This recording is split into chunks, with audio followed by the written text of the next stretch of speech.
Example number है 4 की भूमि के एक बिंदु P से 10 मीटर ऊंचे भवन के शिखर का उन्नयन कोण।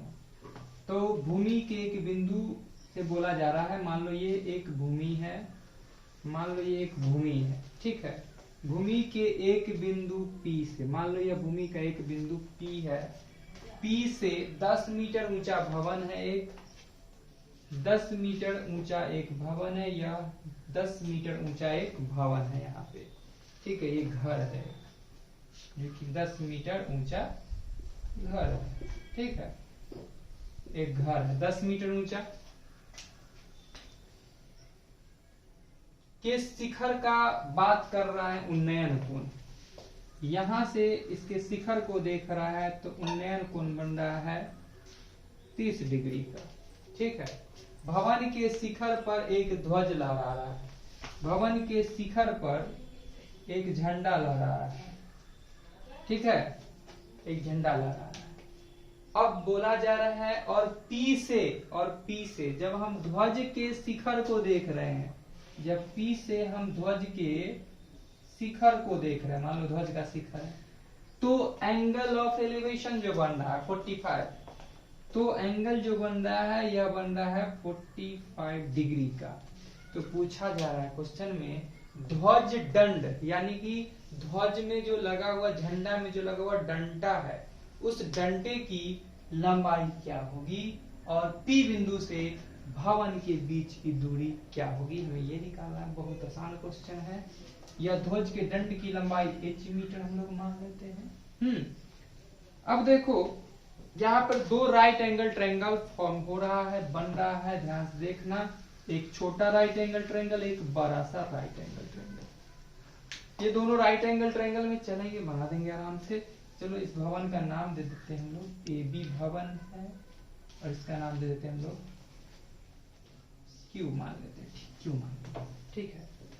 तो चलो चलते हैं हम लोग, जो है वो सब लिखते हैं। भवन माना AB भवन की ऊंचाई,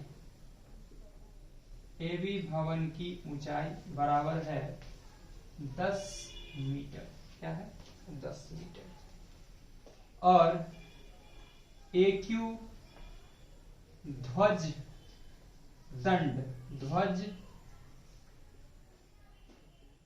दंड यानी ध्वज में लगा हुआ डंडा, ध्वज दंड की लंबाई इज इक्वल टू मान लेते हैं h मीटर। क्या मान लेते हैं हम लोग, h मीटर। इस दूरी को तुम्हारा अगर मर्जी हो तो मान लो x मीटर, इस दूरी को मान लेते हैं हम लोग x मीटर। किसको, तो P बिंदु से भवन के बीच की दूरी, P बिंदु से भवन AB के बीच की दूरी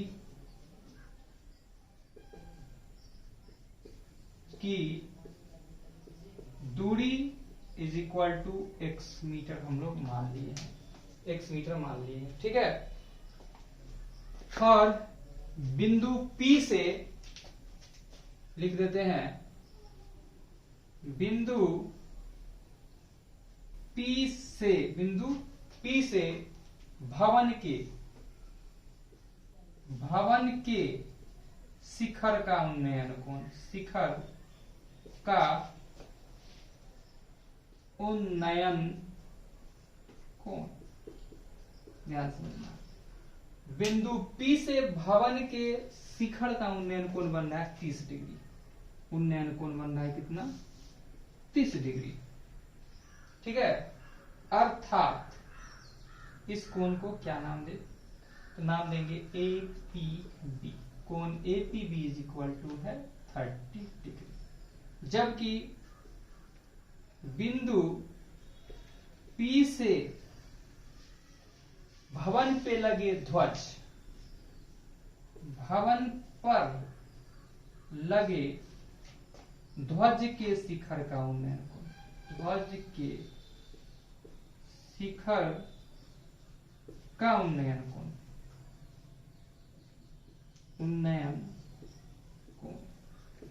इज इक्वल टू 45 डिग्री। अर्थात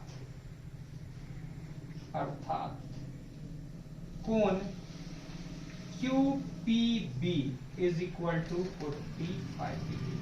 दो एंगल बन रहा है और दोनों एंगल से दो राइट एंगल ट्रायंगल बन रहे हैं। ठीक है, दो राइट एंगल ट्रायंगल बन रहे हैं। अब हम लोग चलते हैं सबसे पहले समकोण त्रिभुज जिसमें चलना हो, बड़ा में चलना है, बड़ा में चलो तो बड़का का नाम होगा QBP। समकोण त्रिभुज या PBQ में कोण QPB इज इक्वल टू 45 डिग्री के सापेक्ष परपेंडिकुलर बेस कॉम्बिनेशन है 10 का। क्वेश्चन आता है मन में कि आप परपेंडिकुलर और बेस का कॉम्बिनेशन क्यों लेते हैं? क्योंकि हम लोग को निकालना है परपेंडिकुलर हाइट। समझ में आ रहा है? हाइपोटेन्यूस का कोई जिक्र नहीं है, जिक्र होता तब दिया होता, तो दिया तो है नहीं था। हाइट में का ये बात दिया था, हाइट ले लिए परपेंडिकुलर। तो 10 P is equal to 10 theta is equal to perpendicular, बड़का ट्रायंगल में परपेंडिकुलर क्या हो जाएगा BQ, B से Q तक का length by base PB।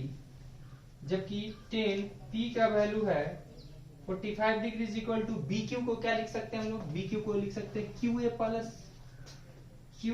Plus AB by PB। This implies 10 45 का वैल्यू 1, Q से A तक का डिस्टेंस को हमने क्या माना था? H माना था। क्या माना था? QA या AQ जो लिखना है कोई दिक्कत नहीं है, H माना था, प्लस AB कितना था? 10 मीटर, दोनों के पास मीटर कॉमन, बाई PB को हमने माना था x मीटर, मीटर से मीटर कैंसिल। और इस प्रकार हमने यहां से देखा कि x is equal to h plus 10 आया है। दिस इंप्लाइज, सही आया ना? दिस इंप्लाइज हम बोल सकते हैं h is equal to x minus 10, या यहां पर भी हम लोग थोड़ा देर के लिए छोड़ देते हैं बात को। ठीक है, अब चलते नेक्स्ट हम लोग इस ट्रायंगल में समकोण त्रिभुज, छोटा वाला नाम है ABP में कोण APB इज इक्वल टू 30 डिग्री के सापेक्ष इसके रिस्पेक्ट में चलते हैं। यहां भी बात करते हैं 10P इज इक्वल टू, इसके लिए इस P के लिए परपेंडिकुलर हाइट AB और बेस इसका भी सेम है BP, और 10P बोले तो 30 degree is equal to AB बोले तो 10 मीटर और BP बोले तो x मीटर, मीटर से मीटर कैंसिल। 10 30 का value 1/√3 is equal to 10/x। Cross multiplication करने पे x इज इक्वल टू आ जाता है 10√3। क्या आ जाता है? 10√3। यह बात दूसरा। तो x की जगह पर रिप्लेस करके हम लोग क्या डाल सकते हैं? ये डाल सकते हैं x की जगह पर 10√3 लिख देते हैं। समीकरण 1 और 2 से चलते हैं। 2 से समीकरण 1 और 2 से क्या निकल रहा है निष्कर्ष? देखो x की जगह पर क्या है? 10√3 is equal to h plus 10। एक जाते एक तरफ, 10√3 प्लस का 10 इधर है तो माइनस का 10 is equal to h। This implies 10 common, √3 minus 1 is equal to h। So h is equal to 10 bracket बंद √3 माइनस का 1। ये किस चीज को रिप्रेजेंट किया है? तो ध्वज के दंड की लंबाई को रिप्रेजेंट किया है। ठीक है यहाँ तक? दूसरा तो देखो, ये तो निकल गया ध्वज के दंड की लंबाई। दूसरा बोल रहा है P बिंदु से भवन के बीच की दूरी, जिसको हमने माना था x, तो हमें निकालना पड़ेगा x। तो x तो यहां रखेंगे, h की जगह पर ध्यान समझना h का वैल्यू, तो x तो निकल के आ जाएगा कितना आसानी से। यह x निकल ही चुका था यहाँ पे, तो निकालने की आवश्यकता है नहीं। तो और कोई बच्चा अगर इस चीज को यहाँ भी डाल दे तो भी आ जाएगा वही आंसर, क्योंकि जैसे देखेगा तो इसमें 10 से मल्टीप्लाई तो माइनस का 10 और ये 10 से 10 कैंसिल होकर के 10√3 दे ही देता। तो निकल गया ऑलरेडी। कैसे? यहाँ पे हम देख रहे हैं क्वेश्चन में ये भी बात मेंशन था, ऐसे भी आंसर छोड़ सकते थे, लेकिन क्वेश्चन में मेंशन है कि √3 जहां है वहां पर रखना है 1.732। तो चलो यहाँ पर हम लोग यही पुट कर लेते हैं। तो h इज इक्वल टू आ जाता है 10 ब्रैकेट 1.732 माइनस का 1। तो रिजल्ट मेरा आता है h is equal to 10 multiply 0.732, है ना, 1 चला गया तो 0.732। तो 10 से मल्टीप्लाई करने पे h इज इक्वल टू 1 दशमलव शिफ्ट करा करके 7.32। हाँ, तो h निकल गया 7.23। जबकि x का वैल्यू भी अपना देख सकते हो कहाँ आया था, x इज इक्वल टू यहाँ आया है। यहाँ x इज इक्वल टू क्या है 10√3, तो √3 की जगह पर क्या डाल सकते हैं हम लोग 1.732।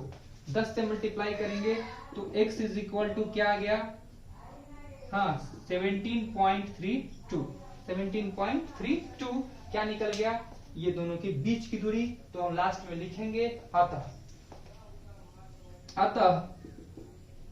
ध्वज दंड AQ की लंबाई, AQ की लंबाई इज इक्वल टू, AQ की लंबाई बोले तो h इज इक्वल टू क्या है 7.32 मीटर, जबकि P से B के बीच की दूरी यानी कि बिंदु P से भवन की दूरी, बिंदु